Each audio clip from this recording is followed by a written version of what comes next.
All right, joining us now to collect their trophy, take a victory lap, are the Mountain Goats themselves. Mountain CEO Mark Douglas is here in studio with us. Welcome, Mark. Good to have you with us. Thank you. And Ryan Reynolds zooms in today. So congratulations on the win. Ryan, congratulations also on the addition to your family, which I read about. So it's a good win. Now, you had two stocks you chose, Ford and Netflix. Which one of you chose Netflix?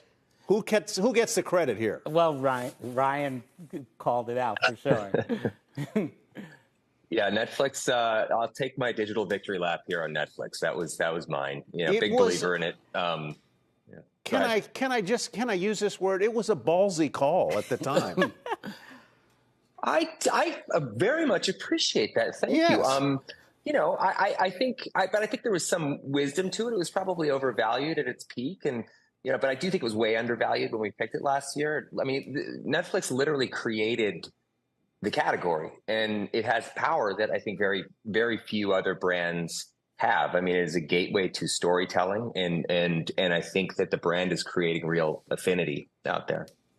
Well, maybe we'll ask you guys for more stock picks later or something, but we are talking about brands. We just had the Super Bowl. I mean, what do you think? Mark, what did you think about the ads last night? Were they successful? Is this thing a giant waste of money, or is it worth it? Yeah, I mean, I think the theme was to bring back shows from like 10 or 20 years ago and then turn them into ads. So I think it was Pop Triangles. Yeah. They did it on Breaking Bad. And then you had, John Travolta. The Travolta ad I liked a lot. Singing and dancing. Yeah, I mean, so that was kind of the theme. I think Jennifer Lopez showing up in the ad for her husband, for Dunkin' Donuts. It was all about bringing back the past and, making it funny in the moment. It really worked, I think. Ryan, pop the balloon here a little bit. I mean, do these things deliver the punch? What do you think culturally? What's the best way to reach people and get buzz really going these days? Is it still this ads, Super Bowl ads? I think the Super Bowl is always going to have its place as sort of the apex animal in the ad game.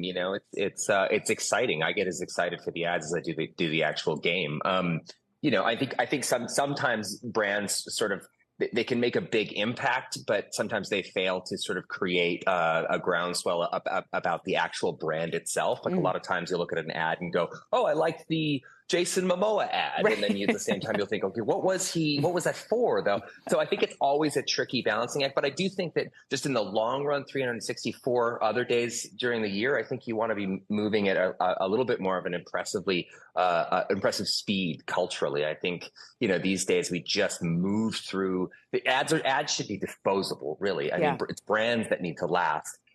So I think when ads can kind of be moving sort of in concert with culture, I think that they usually really resonate more. But I love the Super Bowl for the ads. My favorite one was the T-Mobile spot with Bradley Cooper. I was just going to say that. Bradley's a friend of mine. It was just charming. It felt like it wasn't pushing too hard, which I think is the one of the best attributes about that particular spot. But I'm also somebody who, I appear in wireless ads for my own company, Mint Mobile, and I have also dragged my mother into a Mint Mobile commercial in the past. So for me, it just checked every single box. I thought it was charming too. Actually, I was going to ask you about that because it was very natural what they did on screen there. That is Bradley and his mom in real life. I mean, that's just how they are. I've got to ask you about Mint. What are you going to do? What are you going to do with Mint? I mean, you carry your traffic goes over, as I understand it, T-Mobile's networks. There have been stories that T-Mobile might be interested in acquiring it. What's going on?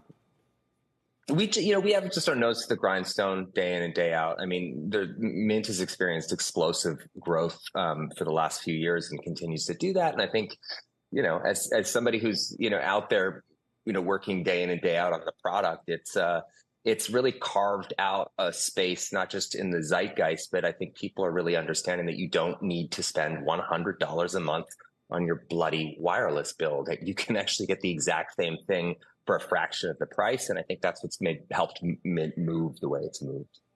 And your ads are pretty good, I got to say. Your Mint ads, they're really pretty good. They stand out. I know exactly.